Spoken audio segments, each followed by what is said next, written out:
Hey guys, and welcome to Sounds Like NYC. I'm here with my friend Jack Fu. Jack F. No, that's your name. Jack Fu, if you want me to do a birthday party. Yeah. But otherwise, yeah, it's Jack F. So you're coming from Albany. Mm-hmm. You're a guitarist. Mm-hmm. You have a shit ton of bands. I do. Tell us more about yourself. I was born December 14th, 1995. I love winter. I feel like if you're going to be in New York City in February, you have to enjoy the wind hurting your face. Otherwise, Why come? yeah, and you're just going to be negative about it. Yeah. I've been playing guitar for about 10 years. Okay. Always struggled with, forming bands and relationships, and I'm just constantly, racking my brain to try to make sense of, all these people just trying to get together and make music. Mm-hmm. And it's because of that, I guess. So you're not a band. Yeah. The struggle is like, do I focus on guitar? Do I focus on singing? Okay. I always end up doing both because it's just, I'll play bass, whatever it takes to get the bands together. But because I'm trying to juggle so many things, sometimes it can be unfocused and that's frustrating. Yeah, I have the same problem. The thing with me is if I'm still, that's when I lose. That's when I start losing because as soon as I take a break, then I take another break, another break. Mm-hmm. Like for me, it's all about being in motion. So it's like I always need to be doing something. So it's whether it's this or whether it's work. I'm always like trying to keep myself busy. So I completely understand. But you're originally from Albany, right? Mm-hmm. And you went to school in Boston. In Boston. So tell me a little bit more about that. Yeah, I definitely wanted a smaller city. I grew up in the suburbs outside of Albany, and I was looking at Philly and Boston, but by the time I'd been there for maybe a year or a half, I had already outgrew it.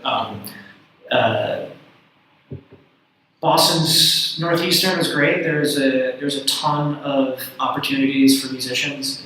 Mm-hmm. I spent pretty much every weekend in the studio that we had in our library. I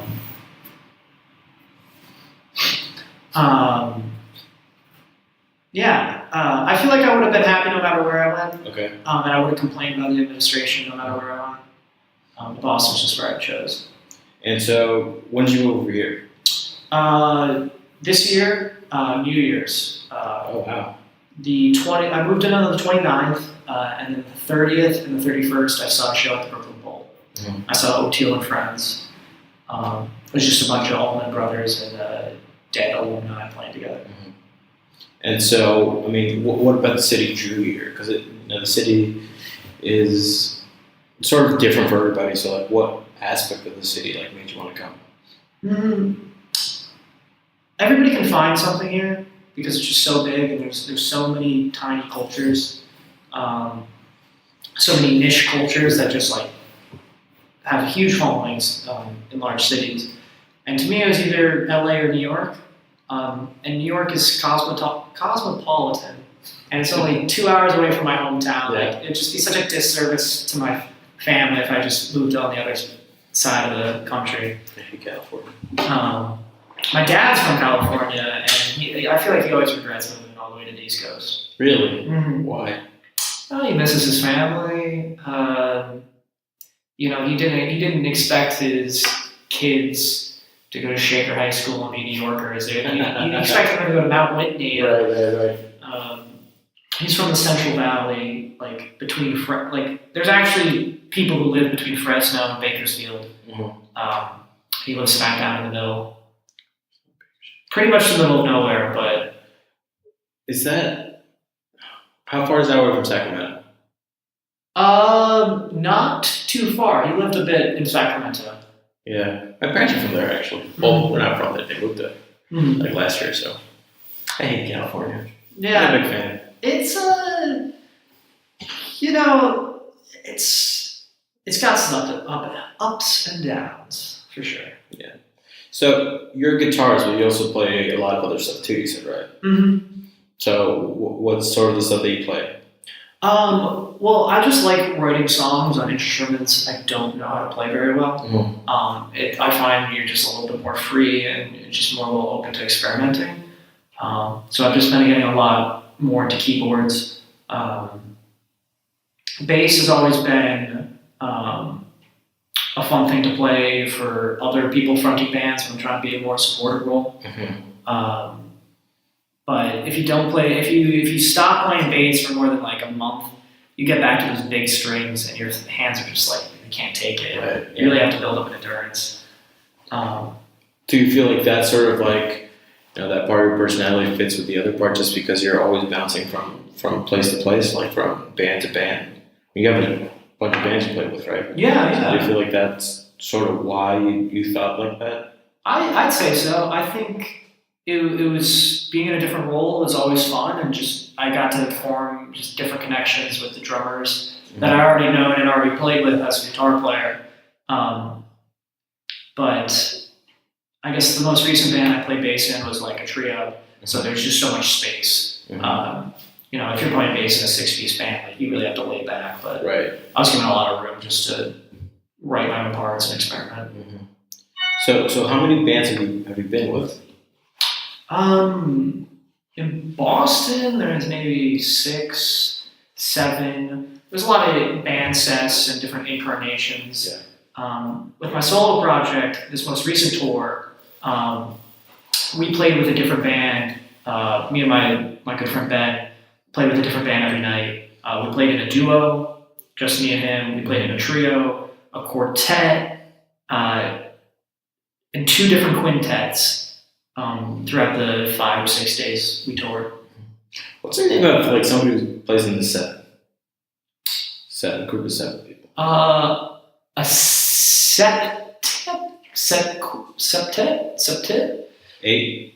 I don't know. I think anything more than 5 people, I feel like it's its own just like big feel. Yeah, I never know. I always forget. So I didn't do too good in college. So, I mean, you've been here for a little bit. Like, how do you like it so far? It's good. Did you find what you were looking for here, or you're still? I was reminded of how hard it is to make bands because you're not just looking for musicians; you're looking for friends that you have interest in outside of music. Right. And it took me about a year and a half in Boston to actually find people that was like, I want to play like every day possible. I can play with you guys. So I'm being patient. I'm nurturing the relationships I already have. My sister-in-law plays drums. My best friend from elementary school plays bass. I'm not trying to throw them together in a band right away. I'm just trying to feel, what would be the right sort of chemistry balance or whatever. Of course. It's always about the people. Yeah. It's easy to forget that. Yeah, I mean, I was in a couple bands in high school, and that was always my issue. I never sort of clicked with the people I was in a band with, and that's ultimately why they all sort of like went their separate ways. And I guess that's why, after that, I sort of started making music by myself. Just because I don't know if it's like my personality that I can't work with people who do music, but I'm exactly like you. Like I love learning new sort of instruments more so as a way to be self-sufficient. Just because like you never know, like you're always going to find a guitarist, but like a bassist and a drummer is going to be really really tough to find. So it's always good to have like to be that piece when you need it. You know what I mean? I've making music by yourself is great, and it's you make decisions real quick, and it can be really efficient. But sometimes when I'm just like in front of my laptop by myself for a few hours, it's like I really got into music to be with people. Right. I did a lot of stand-up comedy in college, but it's just so hard. I couldn't convince people to come with me, and it's just like I just wanted a more social outlet. Oh, so you did comedy too? Did that ever go into like the music? No, I never brought a guitar on stage. I feel like I never really got a cadence down for speaking, but it was just great because you just get up there to these open mics, these hard ass Boston comics. Oh, for sure. It's like They don't like anything and yeah. just eat shit for like 4 minutes. Yeah, I mean, over here, people say if you make it in New York, make it anywhere. I think it's the same thing for Boston and comedy. Like if you're if you kill it in Boston, you're an amazing comic. I mean, I've heard a lot of stories of like people who try to, show stuff over there because like everybody's very quick to judge. I saw a guy that I would never go to the open mics with him, but I saw him at the open mics. Pretty young guy. Like 6 months later, I didn't quit comedy, but I just stopped going to the open mics. 6 months later, I see him like at like a big show performing. Yeah. I shook his hand. I was like, "You're great. Like, good luck." But I knew he just didn't recognize me. It kind of pissed me off. Like, it's hard to. Comedy's hard. I mean, for you, I guess it's a little bit tougher than the music. The music comes a lot more like naturally. You feel like? Yeah, I think people are the bar's a little bit lower for music. Because it's unless you're a super active listener, it's hard to hear mistakes of a band. It's so much easier to fake it. Like my first 3 years playing guitar, I didn't know how to play guitar. Yeah. But comedy, your material has to be tight, well rehearsed, and you just gotta have balls, I guess. Yeah. I mean, would you ever like try to combine the two? Definitely. But for now, I think I'm just focusing on music. I just want to be an 85-year-old and be able to whip out a guitar and shred. That's the ultimate goal. Because it's a lifelong hobby, which is nice. For sure. Well, I mean, you've been here for a little bit. Do you feel like the city's changing you in any way? Do you feel like you're more like I don't know, like quick, just in general? Like do you like motion a lot more? Because I mean, the city's just like so fucking fast. No, I think I came here because I knew I liked that motion, and that's what I was looking for. I got a great job with a phenomenal work-life balance. I accepted it pretty much on a whim, just so I'd have money to pay rent down here. So it's just great balancing the music, and I'm glad people are in the mood to make things happen on weekdays. I mean, do you think it's sort of like more difficult here in the city, like with the work-life balance, or like versus like somewhere like upstate? Just because things are much more expensive over here, you got to do a lot more to work. Yeah, but I think upstate, you're paying for gas to drive 45 minutes to the place you're trying to practice. Yeah. Whereas like I get to ride the train for 45 minutes and like read, which is way nicer. And because it's all about the people, just the more people you have to meet and choose from, the more viable chemistry you can find. I mean, I think the same thing for artists and business people. Like people are currency. I mean, it sounds kind of bad to say, but the more people you know, the further you'll go in life, just because the connection you have with people. Mm-hmm. I mean, I definitely see why people choose New York City. I mean, plus it's the best city in the world. I mean, let's be honest. LA has nothing else. I hate California. I'm fortunate enough that I'm bold enough to just talk to a stranger and immediately ask them if they play a musical instrument. Really? Because, I mean, it's just a quick way to find out. Mm-hmm. Do you talk to people a lot on the subway? I try to. How's that like? Do tell. Talking to people on the subway is impossible, but talking to people at stations is way better. Yeah. You just compliment something they're wearing and then ask them if they play music. Yeah, I mean, I feel like the more you talk to people, the more you realize how like most people in New York City aren't assholes. Yeah. I mean, it's just like people are really easy to talk to over here just because we're so used to pretty much anything. It's just like finally somebody normal. Mm-hmm. So, I mean, what with your bands, like, what do you usually like play, like genre-wise? Well, I'm lucky enough to live in a time where I don't think genres really exist anymore. Let's expand on that. Why? Because I can play anything from metal to jazz, or I can write a song that touches both elements that some people would want separate. The music I play is generally guitar based. It falls into that kind of rock and alternative subcategories sometimes. But by the time I die, I'm hoping to release an album that is like in every single genre. Gotta learn piano in order to do that because guitar can only do so much. So what do you mean you don't believe in genres? Yeah, I feel like it's kind of rooted in the fact that I'm a Deadhead. And the Grateful Dead did just a great job of just mixing so much types of music.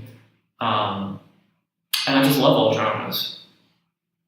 I think that, just knowing that there are genres, I think it makes you a little bit more creative. You know what I mean? Just because you have like sort of structures in each sort of, playing genre, and then you can just play around with that. Yeah. What do you think? I like playing with musicians who have different backgrounds. Yeah. And throwing those genres together and see what comes out. The band I spent the most amount of time with in Boston was Kugler, and I definitely had that kind of rock psychedelic background. The drummer was a Deadhead and metalhead, and then the bassist, in high school he had only played with his like jazz band. Okay. So it was a sick crossroad of genres. So there are genres. There are genres, but the barriers are broken down. Yeah. No, yeah, but just like with playing guitar, you can't bend the rules until you know the rules. Yeah. Right? Of course. What do you look for in a good bandmate? Other than being on time and knowing your shit. Because it's really hard to find. People who are on time and know their shit. I guess people who are trying to bring people together and have the same musical philosophy as me. It's hard to inspire availability, but I like people who are just always trying to jam and connect with people. Some musicians are cliquey. Some musicians, this has to be the only band we're in. Where it's like, I know you're busy every Sunday after 6, so like I'm gonna play music with other friends I know who play music at that time. People who are open to like kind of the multi-band platform is big. All my friends play music, and I'm trying to play music with all of them. Do you feel that helps you, just being in a lot of bands at once? Oh yeah, it motivates you to practice more. It you learn so much by just like hearing other people and actually watching their fingers play. I love playing in bands with a guitar player who's better than me. Like that's always nice. Oh yeah. And it's also fun being like the best musician in the band. What's more fun? Be honest. You gotta be in the middle, I guess. No, they're both fun. Music's music. I guess it's less fun if you're the best musician in the band and most of the songwriting is on your plate. But if you're like the best musician in the band and other people are writing the songs, it's easier just to kind of like float things in. Right. You're not like the motor. You're just like the icing. But I'm pretty terrible, so that really happens. Do you have anything coming up? You got like 4, 5, 10 bands? Yeah, I think the most recent release, there's a ton of stuff in the back catalog. I started a record label called Citizens Loft. So we got a bunch of stuff that we're just waiting to release. But my first New York project is going to release an EP at the end of April. Okay. It's tentatively called Pastoria 1, and the band is called Slapjacks. It takes place in a universe that consists of 3 major gods and 5 minor gods. And it's just a snapshot of this little shepherd as he's convinced by the trickster god to go into this forest temple and go onto the other side of the pastor to kill this wolf. Very rooted in like video games. I'm very big into video game soundtracks. But it's cool. I'm playing with my friend Alex Geisel, and he plays he's definitely more in the hardcore scene. Mm-hmm. So the record's coming out. It sounded really unique. I'm really excited. Tomorrow we're rehearsing drums, and then hopefully next week we'll record them. And that's for your solo or your duo? Or it's the duo. It's called Slapjacks. Okay. We had been writing the album while I was living in Albany. I was visiting in New York. And I wanted just like something cohesive that we both could just work on, focus our energy on. I think after we release this record, we're going to show it to drummers and try to get kind of more of a live lineup. And if the Slapjack is defined as the duo project of both of us, okay. But hopefully it kind of evolves into something else, its own entity. Once we get a drummer on board, maybe another guitarist.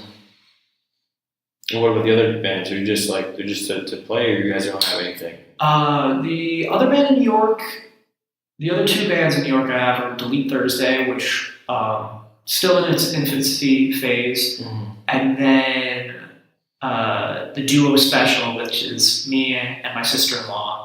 And we're just playing like rock covers right now, but we have like big aspirations. That's awesome, man. Yeah. What's your biggest goal? Release 26 albums before I die. Each title in alphabetical order. So my first album was Albany Girls in 2017, followed by Back and Forth in 2018. 2019 is going to be Clocktown. It's a concept album about an apocalyptic lucid dream, very inspired by The Legend of Zelda, Majora's Mask. And then 2020, I'm hoping to release Devil's Advocate. It's awesome. Yeah. Well, I hope I hear the other 20 albums. 22. 26 total. Yeah, 22. 22. David Bowie released 25, so I'm just trying to one up. That's awesome. Thanks so much for coming on, man. No, thanks for having me.